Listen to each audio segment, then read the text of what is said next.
जय हिंद साथियों।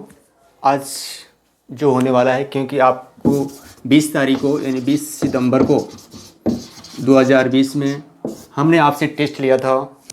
देखा जाए यानी शाम को टेस्ट चलती है। जो आईएससी के स्टूडेंट हैं या आप देखें तो उसमें आईएससी में 11th और 12th के टेस्ट हुआ था। यानी उसमें जो टेस्ट हुआ था आपको, उसमें हुआ था आपको फिजिक्स के हम आपको 16 प्रश्न दिए थे। उसके बारे में आप लोगों ने बहुत से बच्चे भाग लिए, लगभग इसमें 150 स्टूडेंट टेस्ट दिए। जो ऑनलाइन टेस्ट फ्री सेवा अवेलेबल कराया जाता है स्टार जीएस एकेडमी की ओर से। और इसमें बच्चे जो थे 100 बच्चे जो हैं उसमें टेस्ट दिए। और उस टेस्ट के बारे में आज जो है उस क्लास के बारे में डिस्कशन होगा और लास्ट तक बने रहिएगा, क्योंकि उसमें लकी जो विनर हैं हमारे, उनके बारे में घोषणा करेंगे हम।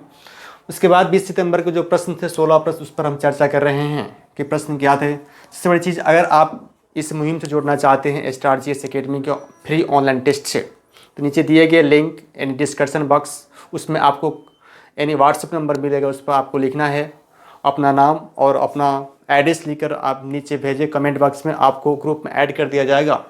हमारे पास जो टेस्ट का सुविधा है वह आईएससी इन देखा जाए तो 11th और 12th के स्टूडेंटों के लिए आपको 7 बजे से 7 से 8 फ्री टेस्ट ऑनलाइन दे सकते हैं। वे फ्री टेस्ट ऑनलाइन दे सकते हैं। और नीचे इस टेस्ट देने के लिए सबसे पहला एक कंडीशन होता है, क्योंकि जो टेस्ट का जो डिस्कशन जाता है हमारे यूट्यूब चैनल पर जाता है, जिसका नाम है star GS academy. Star GS academy पर टेस्ट का डिस्कशन अवेलेबल कराया जाता है और आपके व्हाट्सएप माध्यम से आपको ऑनलाइन फ्री टेस्ट लिया जाता है। इससे पहले आपको करना क्या होगा कि हमारे जो चैनल स्टार जीएस एकेडमी है उससे आपको ज्वाइन करना होगा। यानी जो दिए गए सब्सक्राइब बटन को आपको क्लिक करके उसको पहले ज्वाइन कर लेना होगा, तभी आप इस क्लास में फ्री टेस्ट दे सकते हैं। और दोस्तों को बताइए टेस्ट के बारे में। हम आपके लिए 1 तारीख को अलग अलग बैच लेकर मैं आएंगे। चलिए हम शुरू करते हैं। जो टेस्ट कल जो टेस्ट था उसके बारे में हम बात कर लेते हैं। देखा जाए तो पहला प्रश्न जो था, आप प्रश्न यहाँ से देख सकते हैं। जो बच्चे प्रश्न आपको यहाँ चल रहा होगा, आप यहाँ से प्रश्न देख सकते हैं। चलिए हम प्रश्न के बारे में बात कर लेते हैं। पहला प्रश्न था कि अगर उत्तल दर्पण यानी कनकेव मिरर में वस्तु अनंत पर हो तो प्रतिबिंब कहाँ बनेगा। सबसे बड़ा चीज़ ये हमारा क्या है, दर्पण है, जिसका नाम क्या है, उत्तल दर्पण, अवतल दर्पण। यहाँ बोला जाता है कि अगर वस्तु, ये हमारा पोल हो गया, मैंने इसका क्लास करा दिए हैं, क्लास आप देख सकते हैं स्टार जीएस एकेडमी के यूट्यूब चैनल पे। ये हमारा फोकस हो गया, ये सेंटर ऑफ कर्वेचर हो गया। बोल रहा है कि अगर वस्तु अनंत से हो तो जो ही कोई भी वस्तु अगर अनंत से आती है तो कहाँ से काट के जाएगी, वो फोकस से होकर जाती है। यानी ये कहा, जब अनंत से वस्तु आता है दर्पण से जाके कहाँ से काटेगी, फोकस पे। यानी ऑब्जेक्ट कहाँ है हमारा, अनंत पर है, कहाँ काट रही है, फोकस पर। इमेज कहाँ बनेगा, यानी फोकस। इसका जो आंसर जो होगा वे बी होगा, यानी फोकस पर। हम नेक्स्ट क्वेश्चन की बात करते हैं, जिसमें लिखा हुआ है इन दोनों का क्वेश्चन, अवतल दर्पण का उपयोग कहाँ कहाँ किया जाता है। यानी कनकेव मिरर, देखा जाए कनकेव मिरर का यूज कहाँ कहाँ किया जाता है। ऑप्शन 1 है सोलर सेल, ऑप्शन नंबर 1 है सोलर सेल, सही है। ऑप्शन नंबर 2 है गाड़ी की हेडलाइट, वो भी सही है।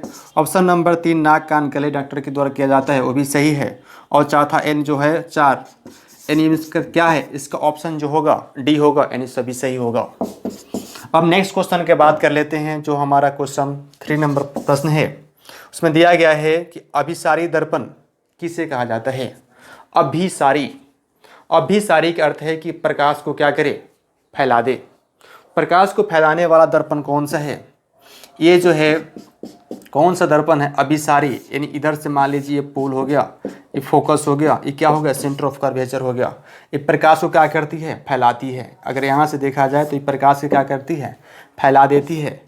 इसका आंसर क्या होगा, यानी उत्तल दर्पण। इसका आंसर उत्तल दर्पण होगा।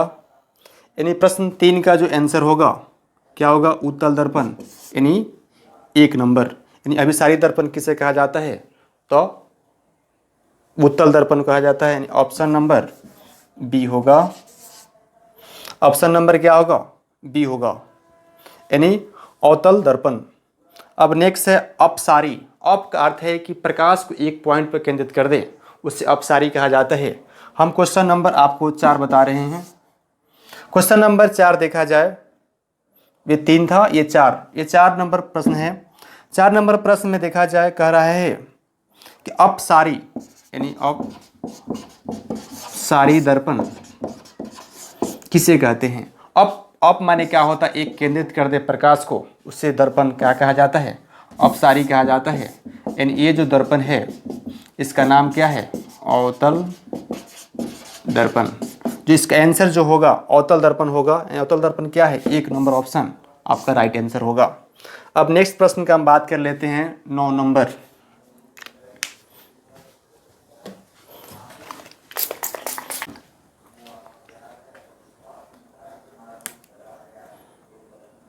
हम नेक्स्ट प्रश्न की बात कर लेते हैं। कहता है कि हम वस्तु कहाँ पर रखें कि प्रतिबिंब समान बने। यानी इसमें जो प्रश्न थोड़ा छूट गया है, कहने का अर्थ है कि हम अवतल दर्पण में, सुधार ले प्रश्न को, अवतल दर्पण में वस्तु कहाँ रखें कि समान प्रतिबिंब बने। तो आप जानते हैं कि अवतल दर्पण हो गया, ये क्या हो गया? पोल हो गई, फोकस दूरी हो गई, सेंटर ऑफ कर्वेचर हो गया। तो कहता है कि वस्तु हम कहाँ पर रखें कि प्रतिबिंब जो हो समान बने। सबसे पहले हम जो आपको मिनर दर्पण के क्लास जो पढ़ाई, जो प्रश्न पूछे जाते हैं कि जो हमारे स्टार जीएस एकेडमी यूट्यूब से जो क्लास हो चुके रहते हैं, उसी से आपको ये प्रश्न पूछा जाता है। सबसे बड़ा चीज़ 9 नंबर प्रश्न कहता है कि हम वस्तु को कहाँ पर रखें कि वस्तु के प्रतिबिंब समान आकार में बने। तो अगर वस्तु को हम सी पर रखते हैं तो क्या होगा? ये फोकस से जाए कटेगा, लेकिन प्रतिबिंब कहाँ बनेगा? फोकस पर, यानी सी पर बनेगा। इसका अर्थ यही है कि हम अगर वस्तु को सी पर रखें, यानी वस्तु को हम कहाँ रखें? सी पर रखें, तो प्रतिबिंब कहाँ बनेगा? समान बनेगा।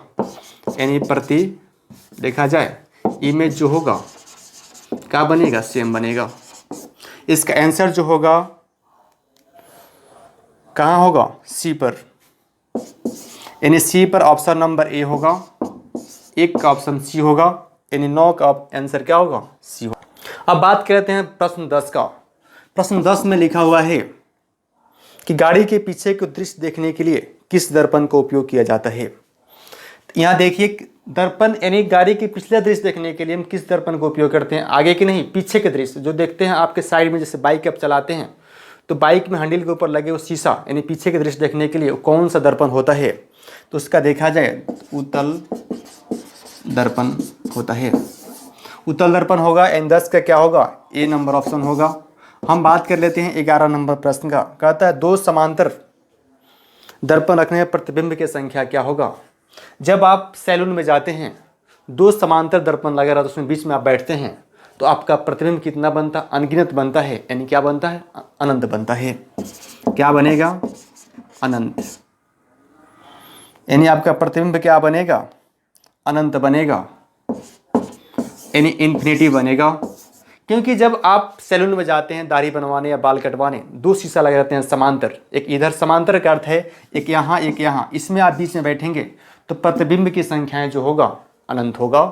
क्या होगा? इन्फिनिटी होगा। अब हम बात कर लेते हैं 12 नंबर प्रश्न का। इसमें लिखा हुआ है कि प्रकाश के प्रवर्तन के कितने नियम हैं। जब हम प्रकाश के प्रवर्तन जब स्टार जीएस एकेडमी से हम पढ़ाए थे, अगर आप क्लास नहीं देखें तो आई बटन में चल रहा होगा, आप वहाँ से क्लिक करके वो क्लास देख सकते हैं। उसमें लिखा हुआ है प्रकाश के प्रवर्तन के कितने नियम हैं। तो हमने बताया था कि प्रकाश के प्रवर्तन यानी आपतित किरण, यानी आपतित किरणें और परावर्तित किरणें तथा अभिलंब एक ही बिंदु पर होता है। मैंने एक दर्पण बनाया था आपके बीच, और एक क्या हो? आपतित किरण, एक परावर्तित किरण कहाँ होती है? अभिलंब के बीच होता है। यानी कितना नियम? ये तो पहला नियम था। दूसरा नियम हम आपको बताए थे, आपतन कोण और परावर्तन कोण जो होता है दोनों बराबर होता है। तो एक नियम थी ई, और दूसरा नियम क्या था? साइन आई बराबर साइन आर। ये प्रश्न, इसका नियम कितने हैं? 2। अब नेक्स्ट क्वेश्चन का हम बात करते हैं, इसका आंसर क्या होगा, 12 का 1 नंबर होगा, यानी दो आंसर होगा। अब हम बात कर लेते हैं 13 नंबर प्रश्न का। 13 नंबर प्रश्न है कि आपतित किरण और परावर्तित किरण तथा अभिलंब, जो हमने आपको भी बताया कि आपतित किरण और परावर्तित किरण अभिलंब एक ही बिंदु पर होता है, जो ऑप्शन क्या होगा, बी नंबर होगा, जहाँ लिखा हुआ एक ही बिंदु पर होता है। अब बात होता है आपको 14 नंबर प्रश्न का। 14 नंबर प्रश्न में लिखा हुआ है, पानी में डूबा हुआ छड़ टेढ़ा क्यों दिखाई देता है। जब कहे कि जब जानते हैं कि सघन माध्यम से जब विरल माध्यम में जब ये कोई वस्तु जाती है तो अभिलंब से क्या हो जाती है, दूर हो जाती है। मैंने आपको ट्रिक से याद किया था, सब दूर, यानी जब वक्त आता है तो सब कोई दूर हो जाता है, यानी सघन माध्यम से विरल माध्यम। अगर ये ट्रिक नहीं देखें तो क्लास चल रहा हो आई बटन से, आप वहाँ देख लें। इसका जो क्या किससे कारण होता है, प्रकाश का अपवर्तन के कारण होता है, यानी इसका आंसर जो होगा ऑप्शन बी होगा, यानी प्रकाश का अपवर्तन, यानी 14 का क्या होगा, बी होगा। अब बात कर लेते हैं प्रश्न 15 का। प्रश्न 15 में कहते हैं, प्रकाश के द्रुत प्रभाव के बारे में किसने खोज किया। जब मैंने लाइट के क्लास आपसे कराए थे स्टार जीएस एकेडमी पर, मैंने इस प्रश्न के बारे में चर्चा किया था कि 1600 यानी सबसे पहले विद्युत प्रभाव के बारे में आइंस्टीन ने बताया। इसका आंसर क्या होगा, 2 नंबर आइंस्टीन। देखा जाए आइंस्टीन जो होगा इसका आंसर होगा 15 का क्या होगा, बी।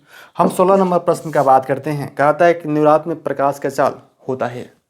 निर्वात के अर्थ से बताया था, निर्वात किसे कहा जाता है, निर्वात जहाँ हवा ना हो उसे निर्वात कहते हैं। क्योंकि जब हम क्लास पढ़ाए थे लाइट में, उसमें बताए थे निर्वात क्या होता है, तो 3 × 10⁸ मिनट पर सेकेंड। लेते हैं क्वेश्चन नंबर 17 का। प्रश्न 17 कहता है, ध्यान दें, श्वेत प्रकाश के प्रिज्म के सहारे सबसे पहले किसने बताया। तो जब हम आपको डिप्रेशन यानी वर्ण विक्षेपण जब बताया, तो उसमें क्या है कि कल के क्लास जो है वर्ण विक्षेपण से क्लास आया था, यानी आप क्लास किए नहीं, जिसके कारण आपसे प्रश्न ये नहीं बन पाया। बहुत बच्चे ये प्रश्न नहीं बना पाए हैं। उसमें बताया कि श्वेत प्रकाश के प्रिज्म के सहारे सबसे पहले किसने बताया, तो 1660 ईस्वी में आने वाले सूर्य के प्रकाश यानी श्वेत जब प्रिज्म से गुजारा जाता है तो 7 रंगों में वर्ण पट पर विघटित हो जाता है। सबसे पहले किसने बताया, न्यूटन। न्यूटन ने सबसे पहले इसके बारे में बताया। इसका 17 का आंसर क्या होगा, ये होगा। अब हम बात कर लेते हैं 18 नंबर प्रश्न का। 18 नंबर प्रश्न में बात हम कर लेते हैं। कहता है कि प्रकाश के सबसे अधिक किस रंग का विक्षेपण होता है। देखा जाए प्रकाश जो हम आपको बताए थे,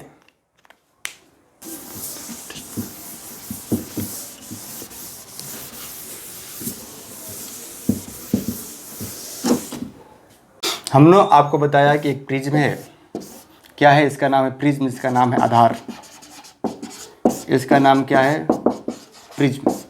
कहता है कि श्वेत प्रकाश जब किसी प्रिज्म से जाती है, न्यूटन ने बताया सबसे पहले, न्यूटन ने बताया कि जब श्वेत प्रकाश प्रिज्म से होकर गुजरती है तो 7 रंगों में क्या होती है, विभाजित हो जाती है।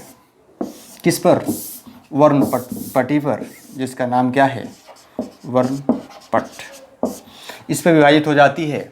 देखा जाए 1 2 3 4 5 6 7 रंग हो गया। अब इस ट्रिक को हम याद कैसे करें कि 7 रंग होता कौन है, क्योंकि हम जब प्रकाश को वर्ण विक्षेपण पढ़ाएं उसमें हम ट्रिक यानी आप लोग क्लास देखते नहीं, जिससे कारण गलती हो जाता है प्रश्न। इसलिए क्लास जब भी आए तो आप लोग निश्चित देखा कीजिए और फुल वॉचिंग कीजिए। आप बीच में छोड़ देते हैं, 2 मिनट देखते हैं, 3 मिनट छोड़ देते हैं, ऐसा कहीं मत, क्योंकि आपको 90 दिन में देखिए तो दुर्गा पूजा और छठ का छुट्टी लेकर यानी 70 दिन में आपको 70% ऑब्जेक्टिव का तैयारी करना है। इसलिए क्लास को पूरे वॉच करें, तब भी आपको प्रॉफिट हो सकता है। अब बात करते हैं कि प्रकाश सबसे अधिक किस रंग का वर्ण विक्षेपण होता है। जब वर्ण विक्षेपण का अर्थ है प्रिज्म के जब आधार से जो प्रकाश जाती है उसका वर्ण विक्षेपण सबसे अधिक होता है। यानी देखा जाए यानी सबसे पहले जो जाएगा प्रकाश उसका क्या होगा, वर्ण विक्षेपण सबसे अधिक होगा। अब 7 कलर कौन कौन सा होता है, इसके लिए स्टार जीएस एकेडमी की एक ट्रिक है जिसका नाम है राव GB4। इन राव GB4 ये रेड, उसके बाद ये ऑरेंज, उसके बाद येलो, उसके बाद देखा जाए तो ग्रीन यानी हरा, उसके बाद देखा जाए तो ब्लू, बी से ब्लू, उसके बाद क्या होगा आई यानी आसमानी, अभी से क्या होगा वॉयलेट यानी क्या हो गया बैगनी। यानी जो आधार से प्रिज्म के आधार से जो प्रश्न जाएगा उसका विक्षेपण सबसे अधिक होगा, यानी बैगनी जो होगा उसका विक्षेपण क्या होगा सबसे अधिक होगा। यानी आंसर इसका क्या होगा यानी बैगनी। बैगनी किस में कितना रंग में है यानी 4 नंबर, ऑप्शन इसका 4 आंसर होगा। प्रश्न नंबर कितना था 18, 18 का आंसर क्या होगा 4 होगा। हम बात कर लेते हैं प्रश्न नंबर 19 का। 19 में कहता है कि 7 रंगों में सबसे बीच में कौन सा रंग आता है। ये 3 रंग इधर छांट लीजिए और 3 रंग इधर छांट लीजिए, 7वां रंग क्या है, ये इसका नाम क्या है हरा। जब आप ये ट्रिक याद रखेंगे तो आपको प्रश्न ऑब्जेक्टिव बनाने में थोड़ा भी आपको परेशानी नहीं होगा, आप सेकंड में आंसर दे देंगे। इसका आंसर क्या हो जाएगा यानी आपको हरा यानी बी ऑप्शन, यानी 19 का आंसर क्या हो जाएगा बी यानी हरा। अब बात होता है 20 नंबर प्रश्न का। 20 नंबर प्रश्न का इंद्रधनुष का उदाहरण क्या है। इंद्रधनुष का उदाहरण क्या है, प्रकाश का क्या, प्रकाश का वर्ण विक्षेपण। वर्ण विक्षेपण से प्रकाश, वर्ण विक्षेपण के अंतर्गत प्रकाश का, क्योंकि मैंने आपको वर्ण विक्षेपण की क्लास मैंने कल ही कराया था, लेकिन बच्चे में एक और दुर्भाग्यपूर्ण बात यह है कि आप लोग क्लास अच्छे से देखते नहीं हैं, 2 मिनट देखेंगे और क्लास छोड़ देंगे। ऐसा कभी सफल नहीं हो पाएंगे आप। आपको क्लास पूरे फुल वॉचिंग करना होगा, तब भी आप सफल हो पाएंगे, क्योंकि आपके लिए हम मेहनत करते हैं ना। आप कोई पैसा देते हैं हमको, ना कुछ भी नहीं देते हैं। सिर्फ एक लाइक आपको करना है, वो भी आप नहीं करते हैं। लाइक कीजिए, दोस्तों के पास शेयर जरूर किया कीजिए, और उसके बाद अगर चैनल पर नए हैं तो चैनल से ज्वाइन कर लीजिए। यही हमारा आज का जो 20 प्रश्न थे, यानी प्रश्न देखा जाए टोटल 16 प्रश्न थे। आज हमारा लकी विनर जो हैं हम उनका नाम घोषणा कर रहे हैं। 20 सितंबर को जो टेस्ट हुए थे देखा जाए, यानी शाम में 7 से 8 टेस्ट चलते हैं। जिन बच्चे को टेस्ट में शामिल होना है, नीचे दिए गए लिंक डिस्क्रिप्शन बॉक्स में व्हाट्सएप नंबर दिया गया है, उस पर आप मैसेज करें, अपना नाम अपना एड्रेस लिखकर आप कहाँ से हैं और क्लास लिखकर कि किस क्लास के स्टूडेंट हैं आप। आपको निश्चित ही स्टार जीएस एकेडमी ग्रुप में ऐड कर दिया जाएगा, और ग्रुप में ऐड करने के बाद आपका डिस्कशन जो होगा स्टार जीएस एकेडमी का यूट्यूब चैनल पर आएगा। इसलिए आपको स्टार जीएस एकेडमी का यूट्यूब चैनल जो है उसको ज्वाइन करना होगा, यानी सब्सक्राइब बटन को दबाना पड़ेगा, तभी आप ज्वाइन कर पाएंगे। 70 दिन में 70% की गारंटी हमारा स्टार जीएस एकेडमी आपसे ले रहा है आपको सफल बनाने का। आज का लकी विनर जो है वो जमुई से हैं, जिनका नाम है JK। जो बच्चे टेस्ट देते हैं अपना फुल फॉर्म नाम लिखें, JK RK ना लिखें कभी भी। उन्होंने 16 प्रश्न में 16 आंसर दिया है। आपको बहुत बहुत धन्यवाद। स्टार जीएस एकेडमी को आप अगर आप ब्रांच से आप गिफ्ट ले सकते हैं, इसके लिए बहुत बहुत धन्यवाद। नेक्स्ट क्लास क्या इंतज़ार कीजिए और शेयर कीजिए, और स्टार जीएस एकेडमी की मुहिम में आप लोग जोड़िए, जितना हो सके उतना जोड़िए, और चैनल पर जो बच्चे नए हैं वो ज़रूर सब्सक्राइब कर लें। Bye bye, take care.